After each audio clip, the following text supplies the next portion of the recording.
कुमार गौरव मेरे साथ बने हुए। कुमार गौरव, आप बीजेपी को कवर करते हैं।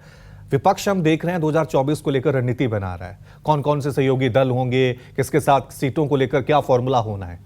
बीजेपी 2024 को लेकर हमें किसके साथ जाना है?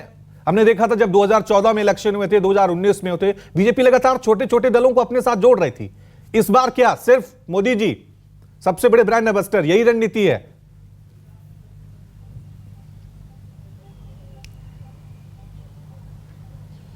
देखिए, जाहिर तौर पे अगर बीजेपी की बात होती है और चुनाव की बात होती है तो बीजेपी के सबसे बड़े पोस्टर बॉय नरेंद्र मोदी है और वो रहेंगे, इसमें कोई दो राय नहीं है। लेकिन चूंकि अब विपक्षी एकता की बैठक बिहार में हो रही है, इसलिए बीजेपी ने खास रणनीति बिहार के लिए भी बनाई है कि बिहार में जो अभी तक समीकरण चलता आया है, चूंकि 90 के दशक से बिहार की राजनीति को अगर आप समझेंगे तो वहाँ पे समीकरण का राज है। लालू यादव ने एमवाई समीकरण बनाया, उसके सहारे 15 साल तक उनके परिवार के पास सत्ता रही। उसके बाद 1994 के आसपास कुर्मी और कुशवाहा यानी कि लौकुश समीकरण नीतीश कुमार ने बनाया, बीजेपी के सहयोग से या फिर बाद में आरजेडी के सहयोग से। वो लगातार दूसरा दशक वहाँ की सत्ता में अब पूरा करने वाले हैं। 2005 से उनके सत्ता की राजनीति का रास्ता जो है वो शुरू हुआ था। अब रही बिहार की बात। बिहार में चूंकि ये 12 तारीख को बैठक है तो बिहार के लिए बीजेपी ने विशेष प्रबंध किया है कि चूंकि बिहार के नीतीश कुमार विपक्षी एकता की धुरी बनने का प्रयास कर रहे हैं तो उनके जमीन पर पटखनी दी जाए।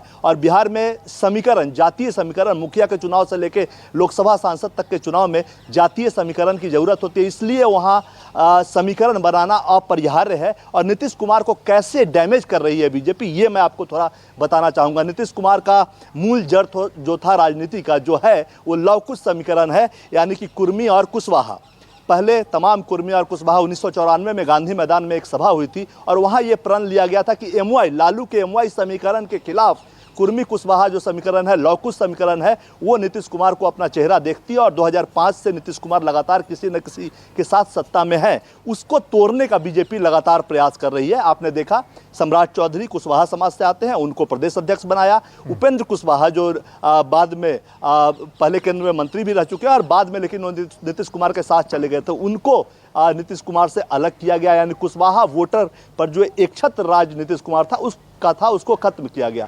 उसके बाद कुश की बारी आई, लब की बारी आई। तो लब में आरसीपी सिंह जो नीतीश कुमार के काफ़ी करीबी थे, कुर्मी जाति से आते हैं। और 2019 और 20 का जो विधानसभा और लोकसभा चुनाव था उसमें कहीं ना कहीं जेडीयू में टिकट बंटवारे में उनका बहुत बड़ा रोल था। और अभी भी जेडीयू के अंदर उनके अलग होने के बावजूद उनके सिंपैथाइजर मौजूद हैं, उनसे करीबी लोग मौजूद हैं और बीजेपी को उनसे भी उम्मीद है। तो ये समीकरण को तोड़ा जा रहा है और लगातार आप देखेंगे कि अभी जब बैठक होगी उसके आसपास ही प्रधानमंत्री, गृह मंत्री और बीजेपी के राष्ट्रीय अध्यक्ष जेपी नड्डा का जो 1 महीने का ये कार्यक्रम है उसमें 3-4 दौरे होंगे और कहीं ना कहीं कार्यकर्ताओं को जगाने का एमवाई और लौकुश समीकरण के खिलाफ जाकर एक नया समीकरण जो बिहार में बीजेपी बना रही है, उससे उनको उनकी जमीन पे जो कि विपक्ष की धुरी नीतीश कुमार बने हैं उनको पटखनी देने का प्रयास बिहार में होगा। और इसकी पूरी तैयारी बीजेपी कर रही है छोटे छोटे दलों के साथ। इन सब समीकरण के बाद पलटवार सियासी जंग में देखने को मिलेंगे क्योंकि 2024 की लड़ाई का शंखनाद जो है वो अब हो चुका है।